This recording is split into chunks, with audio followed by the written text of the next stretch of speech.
I talked to Robert about this, but I want your perspective. It's not terribly uncommon for films to excite their fans, like Twilight has. But what is more rare is to keep them excited and to keep them passionate. What is it about this franchise that has kept the fans so pumped about it? I think it was just that initial hit the books gave them. I mean,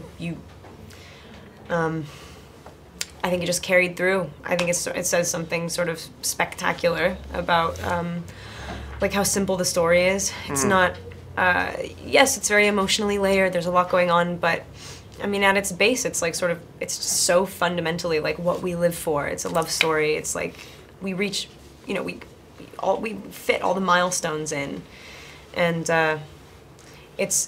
it is a fantasy, but at the same time, it's like, it's not, if you're gonna have a fantasy, this isn't the best. It's tough. It's not like a total ideal situation.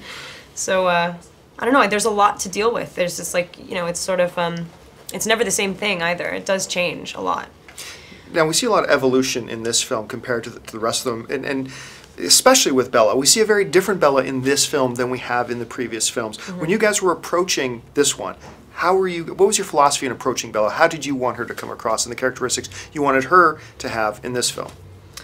I didn't want any more questioning. I mean, that's in the book. I just didn't want it to ever seem like I was trying to convince myself of something. Do you know what I mean? It's really more about convincing other people. And I mean, as much as you have those moments, those personal moments, like before the wedding ceremony actually starts, she does sort of go, but that's only natural. That's not an actual moment of question. That's just nerves. That's physiological. Like, I can't help it. But I think what really changes for her in this is that everyone else finds themselves in this. I mean, everyone else sort of comes to terms with like why it's all been so crazy and why it's been so hard, and she's sort of the one going, look, I know it's been hard, but I've known it all along that this was the answer, that this is why, and thank you so much for just toughing it out with me. And yeah, I just didn't want it to seem like the same, like, you know, just a kid trying to figure it out. It was like it was trying to hold up I have all these little images in my head, but like trying to hold up a building that really looks like it should fall, but it doesn't. You know what I mean? One of the other things one of the differences in this film is also location.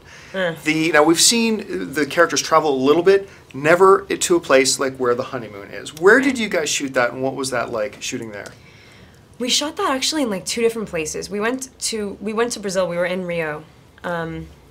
Walking the streets and seeing like real life take place around us, and it is crazy to uproot those characters and put them in such a vastly different place. Right.